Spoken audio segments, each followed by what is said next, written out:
നമസ്കാരം. ഞാൻ നേരത്തെ ഒന്ന് രണ്ട് പേരെ പരിചയപ്പെടുത്തിയിരുന്നു. ആ സീരീസിലിപ്പോൾ പുതിയ ഒരാളെ പരിചയപ്പെടുത്താനാണ്, ചെടികളെക്കുറിച്ച് അറിയാവുന്ന ഒരാൾ. ശ്രീ ചെറിയാൻ മാത്യു. അദ്ദേഹം എൻ്റെ സുഹൃത്താണ്. ഞങ്ങൾ തമ്മിലൊരു 7 വർഷത്തെ പരിചയമുണ്ട് ഇപ്പോൾ ഏകദേശം. അദ്ദേഹം മുമ്പ് പല കാര്യങ്ങൾ ചെയ്യുന്നു. ഫാം ജേർണലിസ്റ്റായിരുന്നു. കരിങ്കോഴി ഇപ്പോൾ കേരളത്തിൽ മുഴുവൻ പോപ്പുലറാണ്. ഈ കരിങ്കോഴിയെ കേരളത്തിലേക്ക് കൊണ്ടുവരുന്ന ആദ്യകാല ആളുകളിൽ ഒരാളാണ് ശ്രീ ചെറിയാൻ സാറ്. അദ്ദേഹം കോഴി വളർത്തലിന് എന്തോ ഒരു കേന്ദ്ര ഗവൺമെൻറ് എന്തോ ഒരു അവാർഡുമൊക്കെ നേടിയിട്ടുണ്ട്.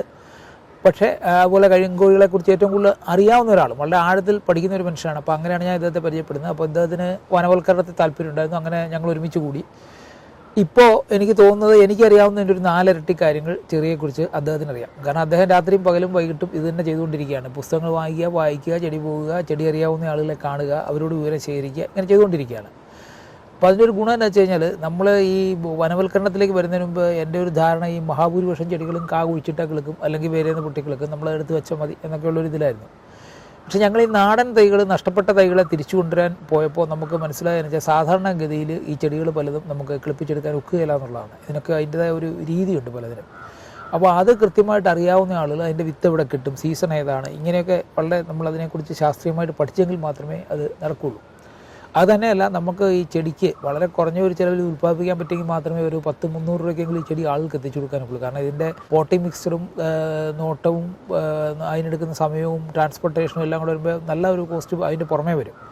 അപ്പോൾ ഒരു റീസണബിൾ, വളരെ ഒരു ന്യായമായ ചിലവിൽ ഉൽപ്പാദിപ്പിച്ചെങ്കിൽ മാത്രമേ ഒരു 300 രൂപയ്ക്കെങ്കിലും നമുക്ക് ചെടി കൊടുക്കാൻ പറ്റുള്ളൂ.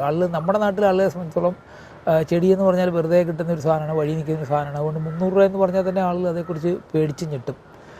75 രൂപയുടെ ചെടിക്കൊക്കെ ആളുകൾ വളരെ കഠിനമായിട്ട് ബാർഗൈൻ ചെയ്യുന്നത് ഞാൻ കണ്ടിട്ടുണ്ട് ഈ വഴിയിലൊക്കെ ചെടി വാങ്ങിക്കുമ്പോൾ. പക്ഷേ എത്ര ദിവസത്തെ അധ്വാനമാണ് ഒരു ചെടി. അതുമാത്രമല്ല, 10 ചെടി വെച്ചാൽ ചിലപ്പോൾ അതിൽ 6 എണ്ണേ കിളുക്കുള്ളൂ, 4 3 ഒക്കെ പോയെന്നിരിക്കും. അപ്പോൾ ആ കോസ്റ്റൂടെ കൂട്ടി വേണം ഈ വില ഇടാനായിട്ട്. എനിവേ, അതല്ല ഇപ്പോൾ നമ്മുടെ വിഷയം. അപ്പോൾ ശ്രീ ചെറിയാൻ സാറിനെ ഞാനൊന്ന് പരിചയപ്പെടുത്താം. അദ്ദേഹത്തിൻ്റെ ഒരു ചെടികളെക്കുറിച്ചുള്ള അറിവും ഇത് നിങ്ങൾക്ക് ചിലപ്പോൾ ഒരു പ്രചോദനമായേക്കും ഭാവിയിൽ ഇത്തരം കാര്യങ്ങൾ ചെയ്യാനായിട്ട്.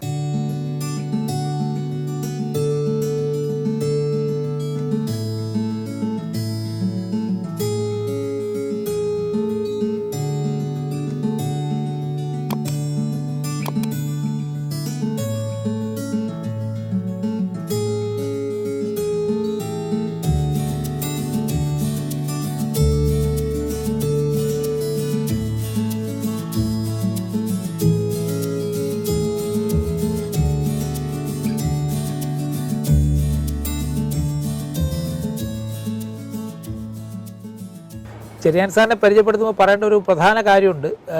അദ്ദേഹം വളരെ ആക്റ്റീവായിട്ട് ഇപ്പോൾ ഈ കോവിഡ് കാലത്ത് പോലും തിരുവനന്തപുരം മുതൽ കാസർഗോഡ് വരെ കഴിഞ്ഞ 1 വർഷത്തിനിടയ്ക്ക് ഒരു 30 പ്രാവശ്യമെങ്കിലും പോയിട്ടുണ്ട്. ഈ തിരുവനന്തപുരം തൊട്ട് എറണാകുളം വരെയുള്ള യാത്ര എടുത്തു കഴിഞ്ഞാൽ അത് ഇന്യൂമറബിളാണ്. അപ്പോൾ ഇങ്ങനെ യാത്ര ചെയ്യുന്ന ഈ മനുഷ്യന് 5 വർഷം മുമ്പ് ഒരു ക്യാൻസർ ബാധിതനായി. അദ്ദേഹത്തിൻ്റെ തൈറോയിഡ് ഗ്ലാൻഡിൽ ക്യാൻസർ വന്നു, ശബ്ദത്തിന് പ്രശ്നം വന്നു. നമ്മുടെ റീജിയണൽ ക്യാൻസർ സെൻറ്റർ ചികിത്സിച്ചു, ഒരു സർജറി നടത്തി. അതിനുശേഷം അദ്ദേഹം അതിൽ നിന്ന് റിക്കവറി നേടി. എന്നിട്ട് വളരെ കൂളായിട്ട് അദ്ദേഹം ഈ സാധാരണ രീതിയിലുള്ള ജീവിതത്തിലേക്ക് തിരിച്ചു വന്ന ഒരാളാണ്. അദ്ദേഹത്തിൻ്റെ ഒരു വിൽ പവറാണ് അദ്ദേഹത്തെ ഒരു പരിധിവരെ സഹായിച്ചത്. അപ്പോൾ അതുകൂടെ അദ്ദേഹത്തെക്കുറിച്ച് പറയുമ്പോൾ നമ്മൾ പ്രത്യേകം പറയേണ്ട ഒരു കാരണമാണ്. കാരണം പലരും ഒരു രോഗം വന്നു കഴിഞ്ഞാൽ ഇതോടെ നമ്മുടെ ജീവിതം അവസാനിച്ചു എന്നുള്ള മട്ടിൽ പിൻവാങ്ങുന്നവരാണ്. പക്ഷേ ഇദ്ദേഹം അങ്ങനെയല്ല. അദ്ദേഹം അത് വളരെ ഒരു വിൽ പവറോടെ അതിനെ നേരിടുന്ന ഒരാളാണ്. അതും അദ്ദേഹത്തെക്കുറിച്ച് പറഞ്ഞില്ലെങ്കിൽ പൂർണ്ണമാവില്ല. നമസ്കാരം. സാറ് ഫാം ജേർണലിസ്റ്റ് ആയിരുന്നല്ലോ. അതെ. അപ്പോൾ ആ സമയത്ത് സാറിന് ഈ മരങ്ങളെക്കുറിച്ച് ഒക്കെ താല്പര്യം ഉണ്ടായിരുന്നോ? ഉണ്ടായിരുന്നു. മരങ്ങൾ തന്നെയല്ലായിരുന്നു, മൃഗങ്ങളും പക്ഷികളും എല്ലാം. ഫാം എന്ന് പറയുമ്പോഴത്തേക്കും മൃഗസംരക്ഷണവും മീൻ വളർത്തൽ എല്ലാം കൂടെ കൃഷിയായിട്ട് ബന്ധപ്പെട്ട എല്ലാ മേഖലകളിലും സഞ്ചരിച്ചായിരുന്നു ഒരു പരിധി വരെ. സാറിൻ്റെ ബേസിക് വിദ്യാഭ്യാസം ഇതിലല്ലോ, അത് കൊമേഴ്സ് അല്ലേ? കൊമേഴ്സ്. അതെ. അപ്പോൾ ഈ ഫാം ജേർണലിസ്റ്റ് വന്നു കഴിഞ്ഞിട്ട് പിന്നെ അത് എങ്ങനെയാണ് ഈ നോളജ് കിട്ടാൻ എന്താ ചെയ്തത്? മാസികയുടെ ആർട്ടിക്കിൾ എഴുതാൻ വിജയിച്ച കർഷകരെ, അപ്പോൾ അത് കൃഷിയാണ്. കൃഷി തന്നെ എല്ലാ പിന്നെ പച്ചക്കറി കൃഷി, പൂക്കൃഷി, ഫലവർഗ കൃഷി, മീൻ കൃഷി, ആട് വളർത്തൽ, അങ്ങനെ എല്ലാ തരം കൃഷിയിലും ചെയ്ത ആൾക്ക് വിജയിച്ച സംരംഭങ്ങൾ മാത്രം എന്ന് ആർട്ടിക്കിൾ എഴുതുന്ന പരിപാടിയായിരുന്നു. അപ്പോൾ അങ്ങനെ കൃഷിക്കാരുമായിട്ട് ഇൻട്രാക്ഷൻ? കൃഷിക്കാരുമായിട്ട് നിരന്തര സംസർഗം വന്നു. അവരെന്തുകൊണ്ട് പരാജയപ്പെട്ടു, എന്തുകൊണ്ട് വിജയിച്ചു, എന്തുകൊണ്ട് ഈ മേഖല കണ്ടെത്തി എന്നുള്ള അവരുമായിട്ട് എല്ലാ രീതിയിലും ഇടപഴകി അവരുടെ വീടുകളിൽ താമസിക്കാറുണ്ടായിരുന്നു. അങ്ങനെ എല്ലാ രീതിയിലും ഇടപഴകിയാണ് ഇത് മനസ്സിലാക്കിയത്. അല്ല അപ്പോൾ അങ്ങനെ മനസ്സിലാക്കി കഴിഞ്ഞപ്പോൾ സാറ് മാസി നിർത്തിയിട്ട് കൃഷിക്കാരനാകാൻ പോയി അല്ലേ? അതെ. അപ്പോൾ ഈ കരിങ്കോഴിയെ തന്നെ തിരഞ്ഞെടുക്കാൻ എന്തായിരുന്നു കാര്യം? അതിങ്ങനെ കൃഷിയായിട്ട് ബന്ധപ്പെട്ട് ചെന്നപ്പോഴത്തേക്കും പിന്നെ അടൂർ പഴവള സൊസൈറ്റി ചെന്നപ്പോൾ അവിടെയുള്ള ഒരു റിട്ടയർഡ് 62 വയസ്സുള്ള ഡോക്ടർ രാമപിള്ള സാറിനെ കണ്ട് അദ്ദേഹം എന്നിലെ ക്യൂരിയോസിറ്റി മനസ്സിലാക്കി ചെറിയാനെന്ന ഒരു കാര്യം ചെയ്യും. ജലന്ധറിലെ അഡ്രസ്സും കുറേ നോർത്ത് ഇന്ത്യയിലെ കുറേ അഡ്രസ്സ് തന്നു. അവിടുത്തെ ഡയറക്ടറെയൊക്കെ എനിക്ക് പരിചയപ്പെടുത്തി തന്നു. അങ്ങനെ ഒരു ഹിന്ദിയും ഒന്നും അറിയാൻ പറ്റാതെ ഞാൻ അങ്ങ് പോകുമായിരുന്നു ജലന്ധറിലേക്ക്. അത് എന്തിനു വേണ്ടിയാണ് പോയത്? പിന്നെ അവിടെ CPD ഡയറക്ടറെ കാണാനായിട്ട്. എന്തിൻ്റെയാണ്? CPD, central poultry development organisation. ഓ, central poultry development organisation. Okay. എന്നിട്ട് അതാ കണ്ടിട്ട് അദ്ദേഹവും സംസാരിച്ചു കഴിഞ്ഞപ്പോൾ എൻ്റെ കൃഷിയിലുള്ള ഇതുകൊണ്ട് അദ്ദേഹം എനിക്ക് കോഴിക്കുഞ്ഞുങ്ങളെ വരുത്തി തന്നു. കരിങ്കോഴി. അല്ല ഞാൻ ചോദിച്ചേ, കരിങ്കോഴിയെ തന്നെ തിരഞ്ഞെടുക്കാൻ എന്താ കാര്യം? അന്നേരം പിന്നെ ഒരു പുതിയ സാധനം, ഒരു പുതിയ സംരംഭം വന്നു കഴിഞ്ഞാൽ, അത് കേരളത്തിൽ ഇല്ലാത്ത ഒരു സംരംഭം ഏത് രീതിയിലാണെങ്കിലും വന്നു കഴിഞ്ഞാൽ അതിനാണല്ലോ കൂടുതൽ സാധ്യത എന്നുള്ളതായിരുന്നു എൻ്റെ മനസ്സിലുണ്ടായിരുന്നത്. അല്ല, പുതിയൊരു സംരംഭം തുടങ്ങുന്നത് എപ്പോഴും നല്ലതാണ്. പക്ഷേ പുതിയൊരു സംരംഭം തുടങ്ങുമ്പോൾ അത് എപ്പോഴും അതിനോടൊപ്പം ഒരു റിസ്ക് ഉണ്ട്. ഒരു വെച്ചാൽ ആരും പരീക്ഷിച്ച് വിജയിക്കാത്ത ഒരു സാധനം എടുക്കാൻ വളരെ കുറച്ച് പേര് ധൈര്യപ്പെടുകയുള്ളൂ. അപ്പോൾ ഈ പറയുന്ന പോലെ വളരെ പെട്ടെന്ന് അത് വിജയിക്കണം എന്നില്ല. അല്ല, അതിനകത്തൊരു സത്യാവസ്ഥയുണ്ട്. ഞാനിങ്ങനെ തപ്പിച്ചെന്നപ്പോൾ 84 വയസ്സുള്ള തേവലക്കര, പരുമല അങ്ങേപ്പുറം തേവലക്കര എന്ന സ്ഥലത്ത് 25 വർഷം മുമ്പ് ഒരു ഒരു വൈദ്യശാലയിൽ അടുത്തുള്ള പ്രകാശ് എന്ന് പറയുന്ന ആൾ 25 വർഷം മുമ്പ് ഈ കരിങ്കോഴിയെ വളർത്തുക എന്നുള്ളതിന് തെളിവുണ്ടായിരുന്നു. ആ കണ്ണുവൈദ്യൻ്റെ അവിടെ വൈദ്യശാല വരുന്ന ആൾക്കാർക്ക് ആ 25 വർഷം മുമ്പ് ഈ കരിങ്കോഴിയുടെ എല്ലും മാംസം ഒഴിച്ച് ബാക്കിയുള്ളത് കളഞ്ഞിട്ട് ആയുർവേദ മരുന്നുമായിട്ട് ഉണക്കി ചേർത്ത് പൊടിച്ച് ഒരു മരുന്ന് കണ്ടെത്തിയിട്ടുണ്ടായിരുന്നു. അപ്പോൾ അന്ന് മുതൽ ഈ കറുത്ത ഇറച്ചിയുള്ള കോഴിക്ക് എന്തോ വ്യത്യാസമുണ്ടെന്ന് വെച്ചും ഈ ഇറച്ചിയിൽ അടങ്ങിയിരിക്കുന്ന മിലാനിൻ ഒന്നുണ്ടെന്നല്ലാതെ അത് കോഴിമരുന്നായിട്ടും ലേഹ്യമായിട്ടും രസായനമായിട്ടും വെച്ച് അന്നേ കൊടുത്തിരുന്നു. പക്ഷെ ഇതിന് കൂട്ടാരും ആർക്കും പറഞ്ഞു കൊടുക്കത്തില്ലായിരുന്നു. ഞാൻ ഒരുപാട് ശ്രമിച്ചു നോക്കി, ഇതിൻ്റെ കൂട്ടൊന്നും മനസ്സിലാക്കാൻ അവർ പറഞ്ഞു തരത്തില്ല. എന്നിട്ട് സാറ് കരിങ്കോഴിയിലേക്ക് പോകുന്നു. അങ്ങനെ കരിങ്കോഴിയെ കേരളത്തിലേക്ക് കൊണ്ടുവരുന്നു, അതിനെ വിതരണം ചെയ്യാൻ ശ്രമിക്കുന്നു അല്ലേ? ആ സമയത്താണ് നമ്മൾ പരിചയപ്പെടുന്നത്. ഞാൻ ആക്ച്വലി മാതൃഭൂമി വീക്കിലിയിൽ, മാതൃഭൂമി പത്രത്തിലോ മറ്റോ സാറിനെ കുറിച്ച് ഒരു ലേഖനം കണ്ടാണ് വിളിക്കുന്നത്. ഓക്കെ. അപ്പോൾ ഇവിടെ വന്നു കഴിഞ്ഞാൽ പിന്നെ ഈ പറഞ്ഞ സാറിൻ്റെ പ്രശ്നം ഇവിടെ വന്നു കഴിഞ്ഞിട്ടാണ് വരുന്നത്. അത് കഴിഞ്ഞിട്ടാണ് നമ്മൾ ഈ മിയാവാക്കി മാതൃകയിലേക്ക് തുടക്കം തൊട്ട് തന്നെ സാറും ഞാൻ ഒരുമിച്ചാണ് മിയാവാക്കി ചെയ്യുന്നത്. അപ്പോൾ അന്ന് നമ്മൾ മാത്യു ഡാൻ സാറിനെ പരിചയപ്പെടുന്നു, അതിലേക്ക് പോവാണ്. അപ്പോൾ അന്ന് സാറിന് ചെടിയെക്കുറിച്ച് കാര്യമായിട്ടുള്ള വിവരമൊന്നും ഇല്ലായിരുന്നു. ഒരുപക്ഷെ എനിക്ക് അന്ന് സാറിനൊക്കെ കൂടുതൽ വിവരം ഉണ്ടായിരുന്നതാണ് എനിക്ക് തോന്നുന്നത്. കാരണം ഈ ചെടികളെ കുറിച്ച് ചെയ്യുന്നുണ്ടെന്ന് വനവൽക്കരണ കരീം സാറിന്റെ അടുത്തന്ന് പോയി വനം വെച്ച് കുറെ 2-3 പേര് വനം വെച്ച ആൾക്കാരെ പരിചയമില്ലാതെ ഈ മരങ്ങളെ പറ്റിയുള്ള അറിവ് വളരെ കുറവായിരുന്നു. ഇത് പിന്നെ ആ അറിവ് ശേഖരിക്കണം തോന്നി എപ്പോഴാണ്? ഹരിസാറിന് വേണ്ട കൂടി പിന്നെ അല്ല എൻ്റെ കൂടെ കൂടി 2-3 കൊല്ലമായില്ല സാർ ഇതിലേക്ക് വരുന്നത്. അല്ല ഞാൻ അങ്ങനെ ഇത് വേണം, ഇതിപ്പോൾ ഞാൻ വേണമെന്ന് പറഞ്ഞല്ലോ സാറിന്. അല്ല, എന്ന് എവിടെ വെച്ച് ഞാനെന്ത് പറഞ്ഞാലും എൻ്റെ ഏറ്റവും താഴത്തെ തട്ടിൽ ഞാൻ തുടങ്ങാറുള്ളൂ. എന്നിട്ട് ഈ അതിൻ്റെ ഏറ്റവും മുകളിലുള്ള ആൾക്കാരെ കാണാറുമുണ്ട്, എല്ലാ സ്ഥലത്തിലുള്ള ആൾക്കാരെ കാണാറുണ്ട്. ഇപ്പം ഈ നമ്മൾ മറ്റേ ഏതോ ഒരു സിനിമയിൽ നെടുപടി വേണു മറ്റേ വിയ്യൂർ, കണ്ണൂർ, വേറെ ഏതോ ഒരു ജയിൽ അങ്ങനത്തെ തറവാടാണെന്ന് ഒരു വടിയൊക്കെ അക്ഷത്തി വെച്ച് നടക്കുന്നുണ്ട് എന്ന് പറഞ്ഞ പോലെ സാറ് മറ്റേ Peechi forest research institute, Palode botanical garden, Mannuthy agriculture college, ഇതെല്ലാം ഏതാണ്ട് തറവാട് പോലെ ഇപ്പോൾ രാവിലെ പോയിട്ട് തൊഴിൽ എല്ലാം കയറി ഇറങ്ങുന്നുണ്ട്. അപ്പോൾ ഇങ്ങനെ കയറി ആകുമ്പോൾ ഈ സയൻറ്റിസ്റ്റുകളുടെ ഭാഗം സാറിനോട് വളരെ നല്ലൊരു അപ്രോച്ചും അല്ല. അവര് സയന്റിസ്റ്റുകൾ അവരവരുടെ കയ്യിലെ പൈസ ചിലവാക്കി എന്നെ സഹായിച്ച സയന്റിസ്റ്റുകളുണ്ട്. ഞാൻ പൈസ കൊടുത്തിട്ട് വണ്ടി കൂലിയല്ലേ പെട്രോൾ അടിക്കാനായിട്ട് അവർ സമ്മതിക്കാത്ത സയന്റിസ്റ്റുകളുണ്ട് അതിനകത്ത്. അത്രയ്ക്കും എൻ്റെ ഇത് കണ്ടുകൊണ്ട് അവർക്ക് അറിയാൻ മേലാത്ത കാര്യങ്ങൾ അവർ കർണാടകയിൽ പ്ലാവിൻ്റെ തൈക്കെന്നെ വിട്ടു. അവിടെ എല്ലാം നമുക്ക് അവരുടെ വിലയേറിയ ഒരു സഹായം നമ്മൾ ഒരിക്കലും വിസ്മരിക്കാൻ പാടില്ല. അവരാണ് വാസ്തവത്തിൽ എന്നെ ഈ നിലയിൽ എത്തിച്ചതിന് പ്രധാന ഘടകം. അതെ, എനിക്കും അതിൽ ഒരു ഇതുണ്ട്. കാരണം ഞാൻ ഈ പൊതുവെ ഈ നമ്മുടെ യൂണിവേഴ്സിറ്റികളിൽ നടക്കുന്ന റിസർച്ച് പുറത്തോട്ട് പോകുന്നില്ല. കാരണം ഞാനും കുറേ കാലം 7 വർഷത്തോളം യൂണിവേഴ്സിറ്റി പോസ്റ്റ് ഗ്രാജുവേറ്റ് ലെവലിലൂടെ ഇതാണ്. അപ്പോൾ അവിടെ അന്ന് ഒരാൾ 100 ചെമ്പരത്തികൾ വികസിപ്പിച്ചെടുത്തായിരുന്നു. അയാളുടെ പേര് പുഷ്പരാജൻ എന്നോ മറ്റായിരുന്നു. അപ്പോൾ ഈ 100 ചെമ്പരത്തി ചോദിച്ചപ്പോൾ ഞാൻ അതിൻ്റെ 2-3 കമ്പ് ചോദിച്ചു. ഞാനിവിടെ ജേർണലിസം പഠിക്കാൻ ചെന്ന കാലം തൊട്ടപ്പോഴാണ് ബോട്ടണി ഡിപ്പാണ്. അപ്പോൾ പറഞ്ഞത് പുഷ്പരാജൻ്റെ PhD കഴിയാതെ വെളി കൊടുക്കാനൊക്കെ ഇല്ലെന്ന്. ശരി എന്ന് പറഞ്ഞു. പുഷ്പരാജൻ്റെ PhD റിസൾട്ട് വന്ന് നമ്മൾ ചെല്ലുമ്പോഴേക്ക് ഈ ചെടി മുഴുവൻ ഉണങ്ങിപ്പോയി. കാരണം അത് വെള്ളം ഒഴിക്കാൻ ആരുമില്ല. പുഷ്പരാജൻ ചെടി വെച്ച് PhD സബ്മിറ്റ് ചെയ്തിട്ട് അദ്ദേഹത്തിന് വേറെ ഉപജീവനാർത്ഥം വേറെ ജോലികളോ അന്വേഷിച്ച് പോയി കാണും. തിരിച്ചു വന്നപ്പോഴത്തേക്ക് ഈ 101 ചെമ്പരത്തികളിൽ ഒരെണ്ണം പോലും അവിടെ ഇല്ലായിരുന്നു. 101 തരം ചെമ്പരത്തികളാണ് അങ്ങനെ വികസിപ്പിച്ചതെന്നാണ് എൻ്റെ ഓർമ്മ. 101 51 ഇപ്പോൾ 10, 40, 30 വർഷം മുമ്പുള്ള കാര്യമാണ്. അതുകൊണ്ട് കൃത്യമായിട്ട് ഓർമ്മയില്ല. 35 വർഷം മുമ്പുള്ള സംഭവമാണ്.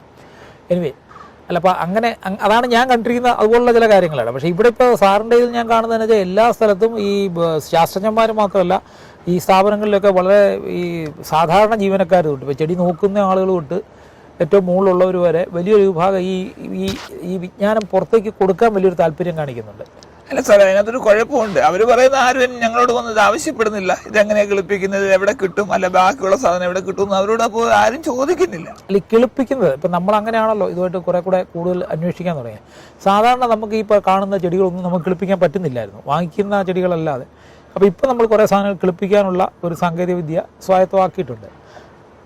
അപ്പോൾ ആ കിളിപ്പിക്കലിൻ്റെ ഒരു വ്യത്യാസം ഒരു 2-3 ആൾക്കൊന്ന് പറഞ്ഞു. അപ്പോൾ നമ്മളിപ്പോൾ ഉദാഹരണം പറഞ്ഞു കഴിഞ്ഞാൽ നമ്മുടെ ഏഴിലം പാല, അത് നമ്മുടെ കൈ എത്തുന്ന ദൂരത്ത് അതിന്റെ വിത്തില്ല. ഒരു വിത്തിനകത്ത് അനേകമുണ്ട്, പക്ഷെ അത് പറിക്കാൻ പ്രയാസമാണ്, തീരെ വണ്ണം കുറഞ്ഞ. അത് പൊട്ടിച്ചു കഴിഞ്ഞാൽ കടുകിന്റെ അത്രയും വലിപ്പമുള്ളൂ. അതെങ്ങനെ വിത്ത് ശേഖരിക്കുന്നത്? അതിപ്പം താഴെ വന്ന് മഴ പെയ്ത് കിളിക്കുന്നത് കൊണ്ട് അത് റോഡിൽ സൈഡിലുള്ള കിളിക്കാൻ സാധ്യതയില്ല. പിന്നെ കമ്പ് വെച്ച് കിളിപ്പിക്കുന്ന വൃത്തിയുള്ളൂ. കമ്പ് വെട്ടി വെച്ചാൽ കിളിക്കും.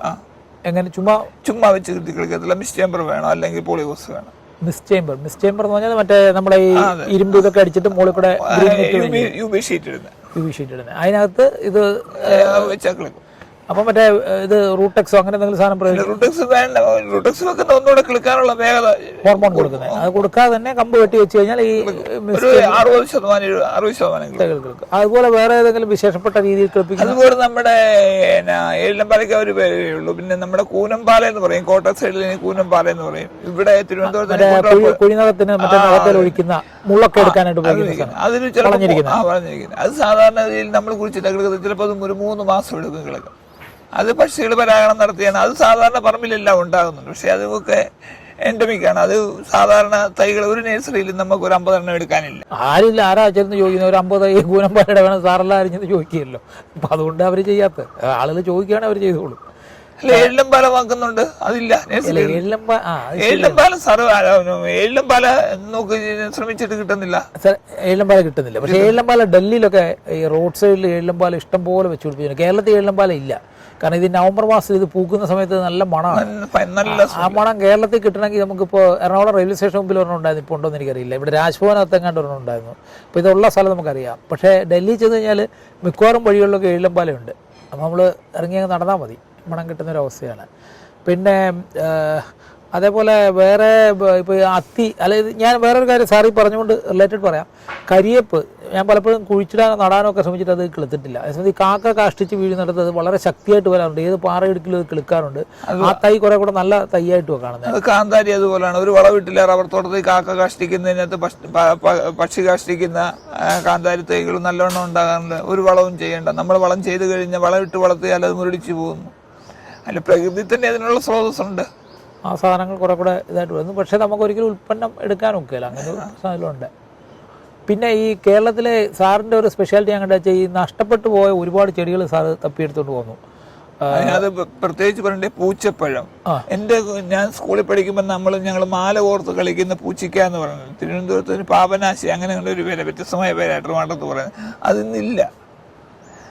ഒരു പൂജന നമ്മുടെ ചോളം പോലെ ഇരിക്കും, ഒരു കൊലയിൽ ഒരുപാട് കായ ഉണ്ടാകും, ഒരു ഹോളുണ്ട്, മാല കൂർക്കും. അത് നല്ല രസമാണ്.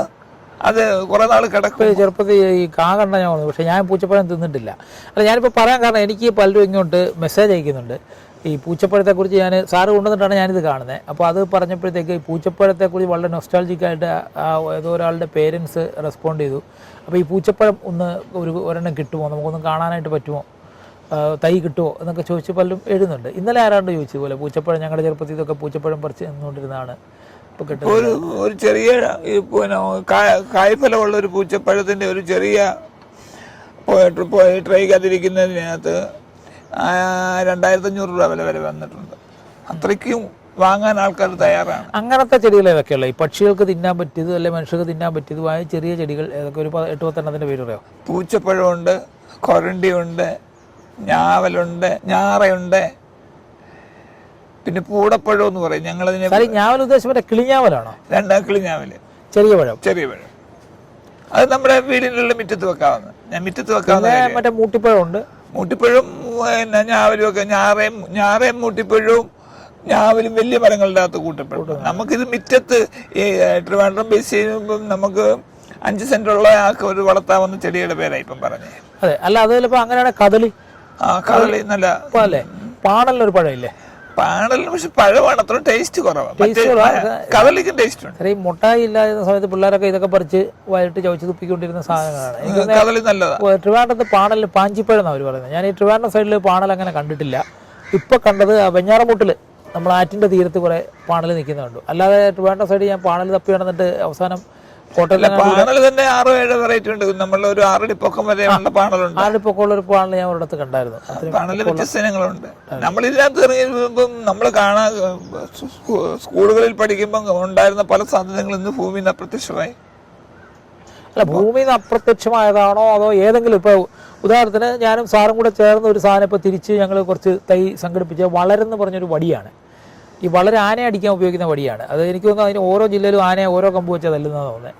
കുറ്റിക്കാരെന്ന് പറഞ്ഞ സാധനം തൃശ്ശൂർ സൈഡിൽ അവർ ഉപയോഗിക്കുന്നത്. അപ്പോൾ വളരെ വേറെ അല്ലേ, വളരെ നമ്മുടെ ആ സൈഡിൽ കോട്ടയം അങ്കമാലി വരെയൊക്കെയുള്ള ഭാഗങ്ങളിൽ ഉപയോഗിക്കുന്നതാണ്.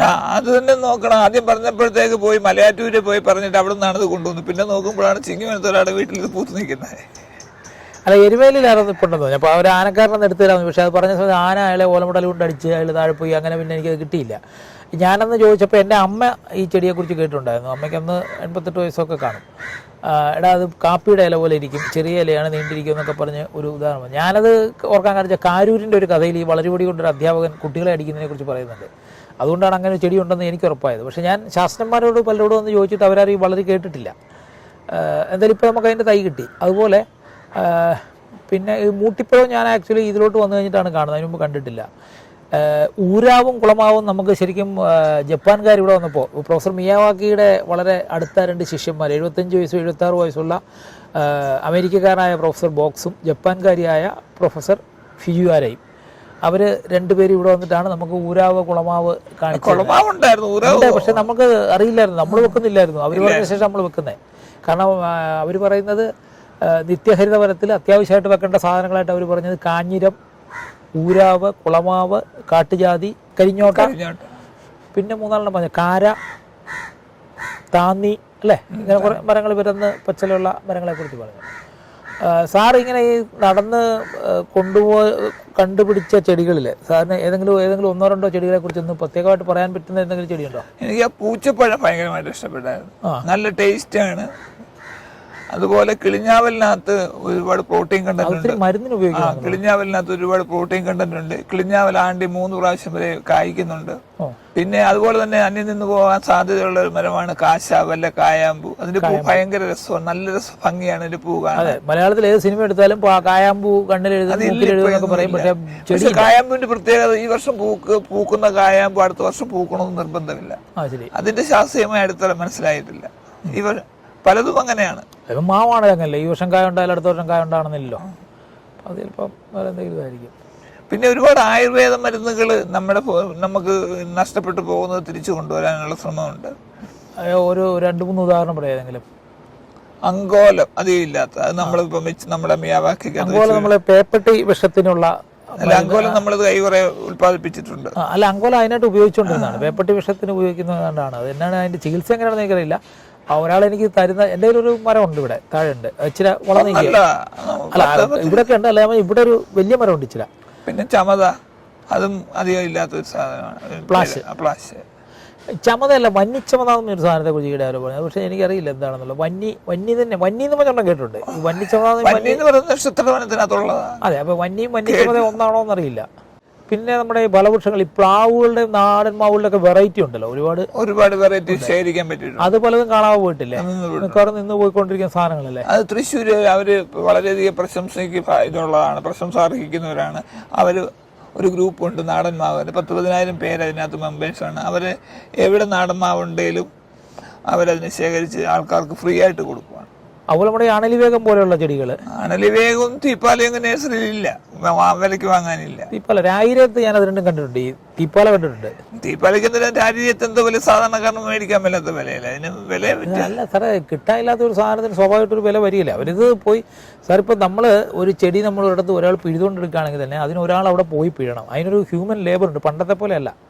ഒരാൾ പോയി ഒരു സാധനം പിടിച്ചുകൊണ്ടുവന്നാൽ വൈകുന്നേരം അയാൾക്കൊരു നമ്മളൊരു പണിക്കാരന് ഒരു 800 രൂപ കിട്ടാതെ ജീവിക്കാനൊക്കില്ല. അപ്പോൾ അതിനകത്ത് അയാൾക്ക് ചിലപ്പോൾ 10 തയ്യാ കിട്ടുന്നെങ്കിൽ ഒരു തൈയുടെ അക്വിസിഷൻ കോസ്റ്റിന് 80 രൂപയായി. അപ്പം പിന്നെ അത് നമ്മൾ വില കൂടുതലാണെന്ന് പറഞ്ഞിട്ട് കാര്യമില്ല. അല്ല, വില കൂടുതലാണെന്ന് പറയുന്നതിനകത്ത് ഒരു കാര്യം, ഇത് വാങ്ങാൻ ശേഷി ആൾക്കാർക്ക് വാങ്ങാൻ തയ്യാറാണ്. വില കൂടുതലുള്ളതുകൊണ്ട് ഒരു 50% ആൾക്കാർ വാങ്ങാതിരിക്കും. സാറേ, വില കൂടുതലുള്ളതുകൊണ്ട് ആണെന്ന് ഞാൻ വിശ്വസിക്കുന്നില്ല. അതൊരു ആറ്റിറ്റ്യൂഡാണ്. നമ്മുടെ ഒരു ഇതിൻ്റെ ഞാൻ ചോദിക്കട്ടെ, ഈ ട്രാവൻകൂർ മോളിൽ 250 രൂപ ടിക്കറ്റ് എടുത്ത ആളുകൾ സിനിമ കാണുന്നുണ്ട് അല്ലേ? ആ 250 രൂപയ്ക്ക് ടിക്കറ്റ് എടുത്ത് സിനിമ കാണുന്ന ആൾ ഒരു ചെടിയുടെയൊക്കെ 250 രൂപ വില എന്ന് പറഞ്ഞാൽ പറയുക അത്രയും വേണോ എന്ന് ചോദിക്കും. ഞാൻ ഇപ്പോൾ ഈ മിയാവാക്കി ഫോറസ്റ്റിനെ കുറിച്ച് സംസാരിക്കുമ്പോൾ പലരും ചോദിക്കും ഈ 1.5 ലക്ഷം രൂപ ഒരു സെൻറ്റ് എന്ന് പറഞ്ഞാൽ വളരെ കൂടുതലാണെന്ന്. ഓരോരുത്തരുടെ പെർസെപ്ഷനാണ്. അപ്പോൾ അവർ എന്തിനു വേണ്ടി പൈസയെ കാണുന്നു എന്നുള്ളതിനെ ആശ്രയിച്ചിരിക്കും. ഇപ്പോൾ നിങ്ങൾക്കൊരു കാർഡ് വേണമെങ്കിൽ അത്രയും പൈസ ചിലവാക്കിയെങ്കിൽ മാത്രമേ ആ സാധനം ഉണ്ടാവുള്ളൂ. അതേസമയത്ത് 1.5 ലക്ഷം രൂപയ്ക്ക് ടൈലിടുന്നവരുണ്ട്. 1500 രൂപ സ്ക്വയർ ഫീറ്റിന് വിലയുള്ള ടൈലിടുമ്പോൾ എത്രയും, അല്ലെങ്കിൽ 1000 രൂപ വിലയുള്ള ഒരു ടൈല് ഒരു സ്ക്വയർ മീറ്ററിന് 1000 രൂപ വിലയുള്ളൂ, 1500 രൂപ വിലയുള്ളൂ ഒക്കെ ഉണ്ടല്ലോ. അപ്പോൾ അങ്ങനെ അതൊരു പേഴ്സണൽ ആറ്റിറ്റ്യൂഡ്. അതുകൊണ്ട് വില കൂടിയെന്ന് നമുക്ക് പറയാൻ നിൽക്കില്ല.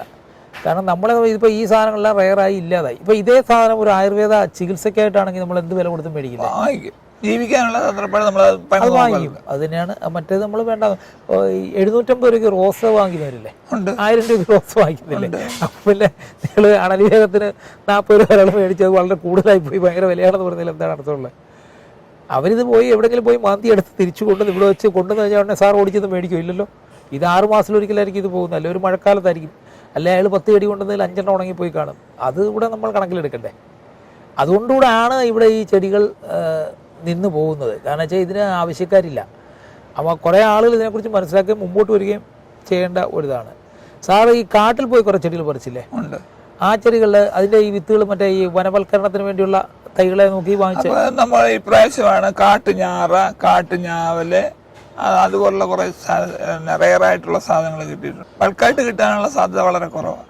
കാട്ടിൽ തന്നെ കളക്ട് ചെയ്യുന്നത്. ഇപ്പം നാങ്കൊക്കെ അങ്ങനെ വരുന്നല്ലേ, ആങ്ക് പോലെയുള്ള മരങ്ങൾ. പക്ഷെ ഇത് നമ്മൾ നാട്ടിൽ കൊണ്ട് വെച്ച് പിടിപ്പിച്ച് കുറച്ച് നാൾ ആയിക്കഴിഞ്ഞാൽ തിരിച്ചു കൊണ്ടുവരാൻ പറ്റുകയാണെങ്കിൽ നമുക്കൊരു 10, 300, 400 ഐറ്റമെങ്കിലും തിരിച്ചു കൊണ്ടുവരാൻ പറ്റില്ലേ? അല്ല, നമ്മൾ തുടങ്ങിയപ്പോൾ 100 ഐറ്റം വേണ്ട. ഇപ്പം നമുക്ക് ഏകദേശം 150 ഐറ്റത്തോളം നമ്മുടെ കയ്യിലായി കഴിഞ്ഞു. അത് വിതരണത്തിലുള്ള. അല്ലാതെ നോക്കുകയാണെങ്കിൽ എനിക്ക് ഇവിടെ തന്നെ 300 കൂടുതൽ സ്പീഷീസ് ഉണ്ട്. ഇവിടെ ഒറിജിനലി നമ്മൾ വരുമ്പോൾ മറ്റേ മാത്യു സാറ് നോക്കുമ്പോൾ 70 സ്പീഷീസ് ഇവിടെ നാച്ചുറലായിട്ട് ഉണ്ടായി വരുന്നുണ്ട്. അതിൽ ഹെർബേഷ്യസ് എല്ലാം കൂടെ കൂട്ടി അത് കഴിഞ്ഞിട്ട് നമ്മൾ വെച്ച് പിടിപ്പിച്ച 10-200 കൂടുതലുണ്ടെന്നാണ് എനിക്ക് തോന്നുന്നത്. ഇപ്പം നമ്മൾ പക്ഷേ അത് പ്രോപ്പറായിട്ട് ടാഗ് ചെയ്തിട്ടൊന്നുമില്ല. കാരണം നമ്മൾ കിട്ടുന്ന ചെടികളെ വളർത്തിയെടുക്കുക എന്നുള്ള ഉദ്ദേശം. അന്നേരം നമ്മുടെ കയ്യിലുള്ള സ്റ്റോക്ക് എപ്പോഴൊന്നും അറിഞ്ഞിരിക്കുന്നത് നല്ല, ഇത് നമ്മുടെ കയ്യിലുണ്ട് നല്ലതാണ്. ഈ ചെടികളെ കുറിച്ച് കൂടുതൽ പഠിക്കാനുള്ളവർക്ക് സാറിന് എന്തെങ്കിലും ഒരു 1-2 പുസ്തകം സജസ്റ്റ് ചെയ്യാനുണ്ടോ? കേരളത്തിലെ വനസസ്യങ്ങളാണ് ഏറ്റവും നല്ല പുസ്തകം. നേശമണി അല്ല, എസ് നായരുടെ കേരള ഭാഷാ ഇൻസ്റ്റിറ്റ്യൂട്ട് നേശമണി എന്നൊരാൾ. അത് കേരളത്തിലെ ഔഷധ സസ്യങ്ങൾ.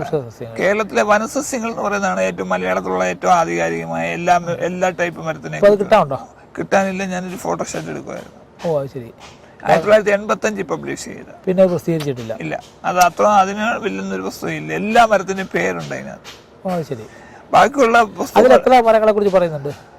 500 കൂടുതലുണ്ട്. 500 കൂടുതൽ പറയുന്നുണ്ട് വനസസ്യങ്ങൾ. ഓക്കെ.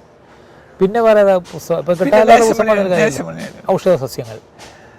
പിന്നെ ഒരു ഡോക്ടർ ജിബി കുറിയാക്കോസിന്റെ കേരളത്തിലെ അന്യം നിന്ന് പോകുന്ന മരങ്ങൾ, അതൊരു വാല്യുബിള. കാരണം അത്രയും മരങ്ങൾ നമ്മുടെ ഭൂമുഖത്തിൽ നിന്ന് ഇല്ലാതായിക്കൊണ്ടിരിക്കുന്ന മരങ്ങൾക്ക്. അതിൽ എത്ര മരങ്ങളെ കുറിച്ച് പറയുന്നുണ്ട്? അതിനകത്തൊരു 100 കുറിച്ച്. ഈ 100 സാർ സംഘടിപ്പിച്ചോ? ഓ ഇല്ല, 10 രൂപ കിട്ടി. അത്രേ കിട്ടുള്ളൂ അല്ലേ? ബാക്കി കിട്ടുമോ?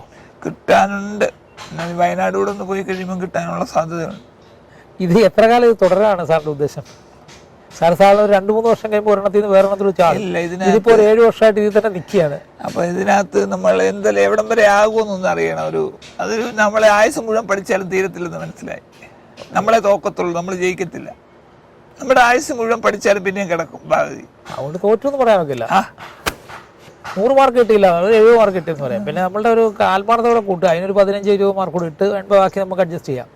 സാർ അതുപോലെ സാർ ഇപ്പോൾ ഇത്രയും പറഞ്ഞ കൂട്ടത്തിൽ ഈ നമ്മുടെ കേൾക്കുന്ന ആൾക്ക് എന്തെങ്കിലും പ്രയോജനം ഉണ്ടാണല്ലോ. ഈ കേരളത്തിൽ നമുക്ക് ചെടികൾ കിട്ടാൻ സാധ്യതയുള്ള സർക്കാർ സ്ഥാപനങ്ങളുടെ പേരുകളെന്ന് പറയാമോ? ആൾക്ക് ചെന്ന് മേടിക്കാൻ പറ്റുന്ന ഏറ്റവും കൂടുതൽ ചെടികളും എളുപ്പം കിട്ടാൻ സാധ്യതയുള്ള Kerala forest research institute PG, TBJRI Palode, TBJRI tropical botanical garden, Jawaharlal Nehru, JN അല്ലേ, പാലോട്, തിരുവനന്തപുരം. ഓക്കെ. പിന്നെ കോഴിക്കോടാണ് Malabar botanical garden. Malabar botanical garden എവിടെയായിട്ടാ? കോഴിക്കോട് സ്പൈസ് റിസർച്ച് ഇൻസ്റ്റിറ്റ്യൂട്ട് കൂടെ അല്ല, വേറെ.